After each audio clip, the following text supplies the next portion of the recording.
សញ្ញាទាំង5ដែលបញ្ជាក់ថាកុមារគាត់មានកម្លាំងសាច់ដុំខ្សោយហើយតើនៅពេលដែលកុមារមានកម្លាំងសាច់ដុំខ្សោយវាប៉ះពាល់ទៅលើការសិក្សាដូចម្ដេច Low muscle tone and learning issue ជាទូទៅសាច់ដុំនៅក្នុងរាងកាយរបស់មនុស្សយើងមិនថាកុមារឬក៏មនុស្សចាស់ទេគឺពីក្បាលរហូតដល់ចុងជើងគឺមានសាច់ដុំគ្រប់កន្លែងហើយតួនាទីរបស់សាច់ដុំគឺវាមានមុខងារសំខាន់គឺវាគ្រប់គ្រងទៅលើផ្នែកចលនាមានដូចជាវាគ្រប់គ្រងទៅលើផ្នែកចលនាទូចដែលគេហៅថា fine motor skill និងវាគ្រប់គ្រងទៅលើផ្នែកចលនាសាច់ដុំធំៗដែលគេហៅថា gross motor skill ហើយមានប្រភេទសាច់ដុំជាច្រើននៅក្នុងរាងកាយរបស់មនុស្សយើងមានតួនាទីផ្សេងៗគ្នានៅក្នុងសារពាង្គកាយដូច្នេះហើយបើសិនបើកុមារគាត់មានកម្លាំងសាច់ដុំចុះខ្សោយនោះដំណើរការសាច់ដុំរបស់កុមារក៏វាអត់បានល្អដែរជាពិសេសសម្រាប់កុមារដែលគាត់មានសកម្មភាពច្រើនគឺធ្វើឲ្យពិបាកសម្រាប់កុមារនៅពេលព្រឹកព្រលឹមកុមារត្រូវការក្រោកពីព្រឹកដើម្បីទៅសាលារៀនហើយនៅពេលដែលកុមារទៅដល់ថ្នាក់រៀនសម្រាប់កុមារដែលមានកម្លាំងសាច់ដុំចុះខ្សោយគឺធ្វើឲ្យគាត់ពិបាកនៅក្នុងការអង្គុយផ្ចង់អារម្មណ៍រៀននៅក្នុងសាលានៅក្នុងថ្នាក់ពីព្រោះកុមារនៅពេលដែលគាត់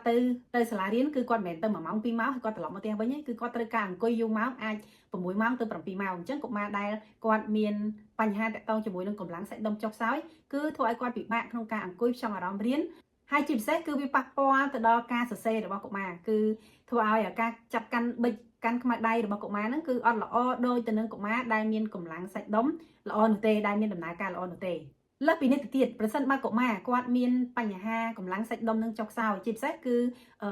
កម្លាំងសាច់ដុំដែលនៅនឹងមុខគេហៅថា fascia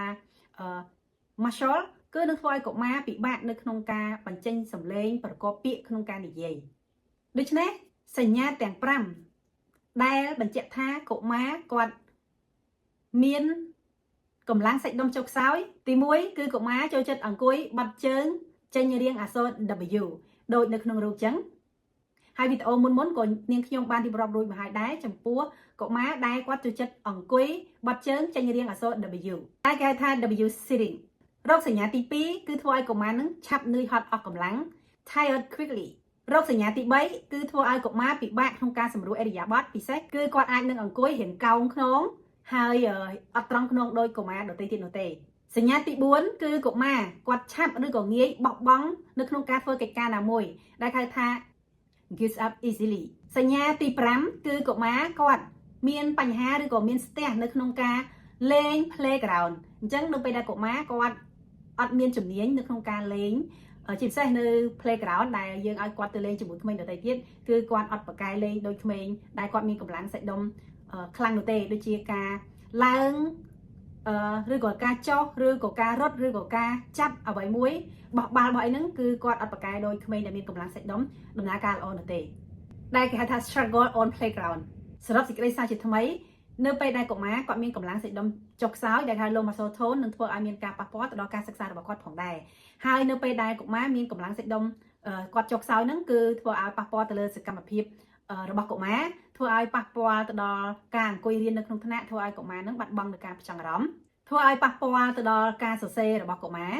ធ្វើឲ្យកុមារនឹងអង្គុយអត់ត្រង់ខ្លួនឬក៏ពិបាកអង្គុយខុសពីកុមារដទៃនឹងធ្វើឲ្យប៉ះពាល់ទៅលើការបញ្ចេញសំឡេងនៅពេលដែលកុមារគាត់ប្រកបអក្សរចំណែកសញ្ញាបញ្ជាក់ថាកុមារគាត់មានកម្លាំងសាច់ដុំចុះខ្សោយទី1គឺកុមារចូលចិត្តអង្គុយបត់ជើងចេញរាងអក្សរ W គេថា W sitting ទី2គឺកុមារឆាប់អស់កម្លាំងលឿនគេ tired quickly ទី3គឺកុមារអង្គុយអត់ត្រង់ខ្លួនគេថា poor posture ទី4គឺកុមារងាយឬក៏ឆាប់បោះបង់នៅក្នុងការធ្វើកិច្ចការណាមួយដែលគេថា gives up easily ទី5គឺកុមារមានបញ្ហាឬក៏មានការរាំងស្ទះនៅក្នុងការលេង playground struggle on playground ដូច្នេះប្រសិនបើកូនរបស់បងប្អូនមានសញ្ញាដោយដែលនាងខ្ញុំរៀបរាប់ដូចខាងលើសូមប្រញាប់នាំកូនទៅពិគ្រោះជាមួយគ្រូពេទ្យជំនាញដើម្បីពិភាក្សាហើយរកដំណោះស្រាយហើយនាងខ្ញុំក៏សូមអរគុណចំពោះពុកម៉ែបងប្អូនដែលតែងតែជួយគាំទ្រវីដេអូរបស់នាងខ្ញុំដូចជាការ like ជួយការ share ឬការ follow page របស់នាងខ្ញុំ